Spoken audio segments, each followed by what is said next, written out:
जामवंत जी का चरित्र हम में से अधिकांश लोगों को एक वृद्ध प्राणी के रूप में ही स्मरण में आता है, जो रामायण में केवल बाकी के योद्धाओं को सुझाव और निर्देश देती ही प्रतीत होते हैं।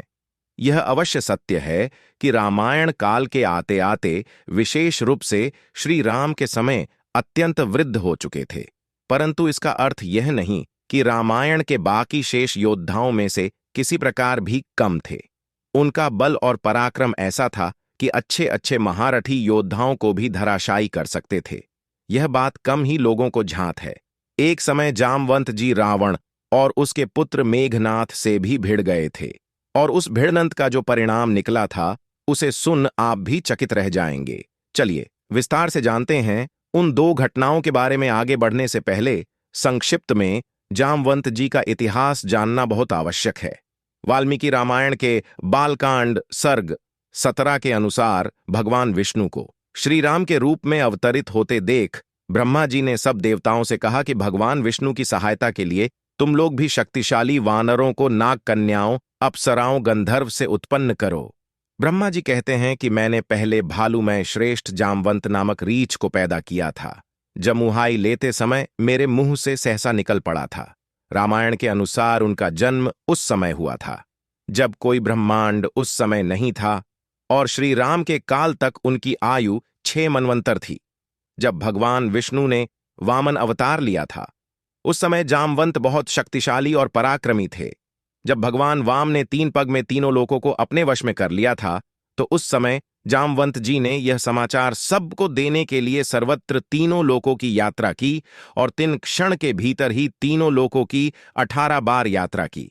इससे ही आप उनकी गति का अनुमान लगा सकते हैं। रामचरितमानस के लंका कांड के अनुसार एक एक कर अपने शक्तिशाली राक्षसों को मारा जाता देख रावण बहुत चिंतित था, और तब उसने अपने पुत्र मेघनाथ को युद्ध भूमि में भेजा। मेघनाथ माया में रथ पर चढ़कर आकाश में चला और अट्टहास करके गरजा, और श्री राम लक्ष्मण जी विभीषण आदि पर अपने अस्त्रों से प्रहार करने लगा। और जब उसने नागपाश से उनको वश में कर लिया था तो उस समय देवताओं को बड़ा भय हुआ। तत्तर जब मेघनाथ श्री राम जी की सेना को व्याकुल कर उन्हें दूर वचन कह रहा था तो उस समय जामवंत जी ने कहा, अरे वह दुष्ट खड़ा रे। ये सुन मेघनाथ को बड़ा क्रोध आया और वह बोला, अरे मूर्ख, मैंने बूढ़ा जानकर तुझे छोड़ दिया था, अब तो मुझे ही ललकारने लगा है। ऐसा कहकर उसने चमकता हुआ चमकता सा एक त्रिशूल जामवंत जी पर चलाया, परंतु जामवंत जी ने उसे बीच हवा में ही पकड़ लिया और उसी त्रिशूल को लेकर जामवंत जी उसकी ओर दौड़े। जामवंत जी ने उस त्रिशूल को मेघनाथ की छाती पर दे मारा। मेघनाथ वहीं चक्कर खाकर पृथ्वी पर गिर पड़ा। जामवंत जी ने क्रोध में भरकर मेघनाथ को प्यार से पकड़कर घुमाया और पृथ्वी पर पटक कर उसे अपना बल दिखलाया। इन 2 वरदान के प्रताप से हमारे वह मारे नहीं मरता। तब जामवंत जी ने उसका पैर पकड़कर उसे घुमाकर लंका पर फेंक दिया, और जब मेघनाथ की मूर्छा टूटी तो अपने सामने अपने पिता को देखकर उसको बड़ी लज्जा आए।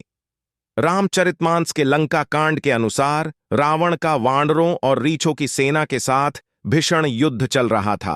अंगद, नलनील, सुग्रीव और द्विवेदी आदि बलवान उस पर वृक्ष और पर्वतों का प्रहार करते हैं, परंतु रावण उन पर्वतों और वृक्षों को पकड़कर वानरों को मार रहा था। उस समय नल और नील रावण के रथ के ऊपर चढ़ गए और नखों से उसके ललाट को फाड़ने लगे, जिससे रावण का रक्त बहने लगा। उस रक्त को देखकर रावण क्रोध से भर उठा। उसने उछलकर दोनों को पकड़ लिया और फिर जोर से उनको धरती पर पटक दिया।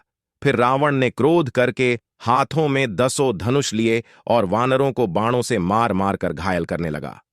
सभी वानर और रच्छों को मूर्छित कर रावण बड़ा हर्षित हुआ। जब जामवंत जी ने सभी वानरों को मूर्छित देखा तो वे रावण की ओर तीव्र गति से दौड़े। जामवंत अपने दल का विध्वंस देख क्रोध से तिलमिला उठे और उन्होंने उछलकर रावण की छाती पर लात मारी। छाती में लात का प्रचंड आघात लगते ही रावण व्याकुल होकर रथ से पृथ्वी पर गिर पड़ा। उस समय उसने बिसो हाथों में भालू को पकड़ रखा था। रावण को मूर्छित जामवंत जी ने पुनः उसे एक जोरदार लात मारी। रात्रि जानकर सारथी रावण को रथ में डालकर उसे होश में लाने का उपाय करने लगा। तदतर जामवंत जी श्री राम जी के पास चले गए। रामचरितमानस के यह दोनों ही वृतांत यह दर्शाते हैं कि जामवंत जी वृद्ध होते हुए भी बहुत बलशाली थे और उन्होंने अकेले ही रावण और उसके पुत्र मेघनाथ का घमंड चूर चूर कर दिया था। तो कमेंट जय श्री राम जरूर लिखे।